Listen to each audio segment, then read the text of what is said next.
Hey guys, it's me Saiful Islam Khan from Techno Solution. So আজকের এই টিউটোরিয়ালে আমি আরো একটি গুরুত্বপূর্ণ জিনিস দেখাবো। আমরা গত পর্বে দেখেছিলাম স্টিচ সম্পর্কে, এই পর্বে আমরা দেখব গ্রুপ কিভাবে করতে হয় আর গ্রুপটা কেন লাগে। সো তার জন্য আমরা Camtasia ওপেন করব। এখানে দেখেন আমি একটি প্রজেক্ট ফাইল নিয়েছি, সেটাতে দেখেন অনেকগুলোই কিন্তু র ফাইল রয়ে গিয়েছে। এখানে আপনারা নিশ্চয়ই খেয়াল করতেছেন, বাট এটা এডিট করার পর আমরা যদি চাই যে দেখেন আমরা যদি একটা ড্র্যাগ করি তখন কিন্তু জাস্ট সেইটাই ড্র্যাগ হইতেছে। এখন আমাদের পজিশনগুলো আমরা এডিট করার পরে দেখেন এগুলো প্রত্যেকটা পজিশন এইভাবেই থাকবে, বাট আমাদের এডিটের সুবিধার্থে আমাদের এই ফাইলটা একটু সরানো লাগবে। এই যে সাপোজ আমি এই ফাইলটা সরালে কিন্তু দেখেন আমাদের এই ওপরে যে রগুলো রয়ে গিয়েছে সেগুলো কিন্তু তার নিজ স্থানেই রয়ে গিয়েছে। খেয়াল করতেছেন নিশ্চয়ই, এখানে আমি ড্র্যাগ করি বাট উপরেগুলো কিন্তু ড্র্যাগ হইতেছে না।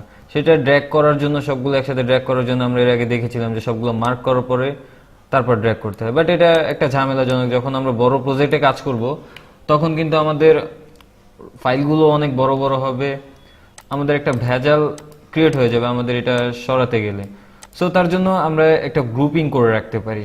গ্রুপিং করলে আমাদের একটা ফাইলই যদি আমরা ড্র্যাগ করি সেটার সাথে সাথে আমাদের আরো এডিট করে যে ফাইলগুলো আছে সেগুলো একসাথে সব ড্র্যাগ হতে থাকবে এবং আমরা সেটা এডিটও করতে পারবো। সো সবগুলো গ্রুপ করার জন্য আমাদের সবগুলো সিলেক্ট করতে হবে। সাপোজ আমি চাচ্ছি যে এই কয়টা আমি সিলেক্ট করব, এটা সিলেক্ট করলাম। আবার আপনি চাইলে কিবোর্ডে শিফট প্রেস করে ধরে আপনি আরো অনেকগুলো সিলেক্ট করতে পারেন। সো আমি 4টা সিলেক্ট করলাম, করার পরে আমরা যদি মাউসের রাইট বাটন প্রেস করি, প্রেস করার পরে এখানে দেখেন গ্রুপ নামের একটি অপশন পাবেন। আপনি এখানে প্রেস করেও গ্রুপ করতে পারেন অথবা কিবোর্ডের কন্ট্রোল জি বাটন প্রেস করেও আপনারা গ্রুপ করতে পারেন।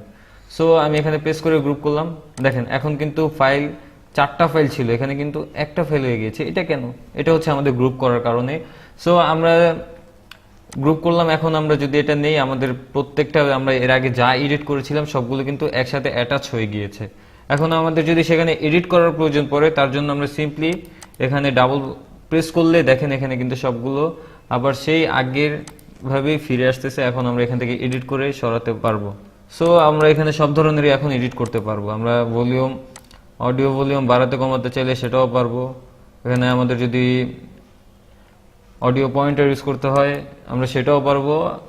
এক কথায় আমরা সব ধরনেরই কাজ করতে পারবো। এখন যদি আমাদের এডিট করার শেষে আমরা যদি আবার ডাবল বাটন প্রেস করি তখন কিন্তু সেটা হাইড হয়ে যাবে। সো আমরা এই গ্রুপের একটি নাম দিয়েও দিতে পারি। গ্রুপের নাম দেওয়ার জন্য সিম্পলি গ্রুপ 1 এখানে আমরা মাউসটি নিয়ে যাব, নিয়ে গিয়ে মাউসের রাইট বাটন প্রেস করব, প্রেস করার পর রিনেম গ্রুপ এখানে একটি অপশন দেখতে পাবেন, সেটা ক্লিক করবেন। ক্লিক করে আপনারা যে কোনো নাম দিতে পারেন। সো আমি এখানে সাপোজ দিলাম সিন 1, এটা হচ্ছে আমাদের এই গ্রুপের নাম। একটা ভিডিওর কাজ করতে গেলে আপনার গ্রুপ সেকশনটি খুবই খুবই জরুরি এবং এটা প্রচুর ব্যবহার হয়। আপনারা এটা নাম ক্রিয়েট করে রাখতে পারেন। তারপর আপনারা চাইলে যে এখানে একটা গ্রুপ করে রেখেছি, এখন আমি চাচ্ছি যে এখানে আরো 3-4টা ফাইল থাকবে। সাপোজ আমি যে এখানে আরো 3-4টা ফাইল থাকবে সেটা আমি গ্রুপ করতে পারি। এখানে ধরেন আমি এই দুইটাই নিলাম আপাতত ভিডিও ডিউরেশন কমানোর জন্য। সো আমি এটা গ্রুপ করে আমি চাচ্ছি যে আমাদের এই সবগুলো এখন আরো একটু গ্রুপ হবে। আমরা চাইলে এখন এটা গ্রুপ করে তারপর আমরা আবারও গ্রুপ করে দিতে পারি। তখন দেখেন এখানে কিন্তু আলাদা আলাদা ভাবে গ্রুপ হচ্ছে। এটা সেকশন একরকম, এটা সেকশন আরেক রকম। এখন আমরা চাইলে দুইটা সেকশনে একসাথে যেখানে খুশি সেখানে মুভ করতে পারবো। সো আমরা যদি আবার চাই যে না আমাদের গ্রুপটা একটু আনগ্রুপ করার প্রয়োজন আছে, সেটার জন্য আমরা সিম্পলি রাইট বাটন প্রেস করব। প্রেস করার পর এখানে আনগ্রুপ নামের একটি অপশন দেখতে পাবো, সেটা আমরা প্রেস করতে পারি অথবা কন্ট্রোল ইউ প্রেস করে আমরা আনগ্রুপ করতে পারি। সো দেখেন এখানে আমরা দুইবার গ্রুপ করেছিলাম বিধায় আমাদের একবার গ্রুপে আমাদের এই সেকশনটি আনগ্রুপ হয়েছে এবং আরো একবার আনগ্রুপ করলে আমরা সেই সব সেকশনগুলো আগের মতো নিয়ে আসতে পারবো।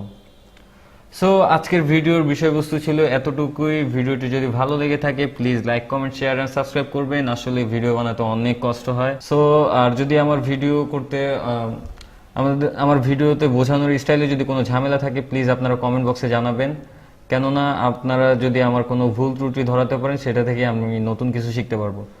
সো আজ এই পর্যন্তই, টাটা।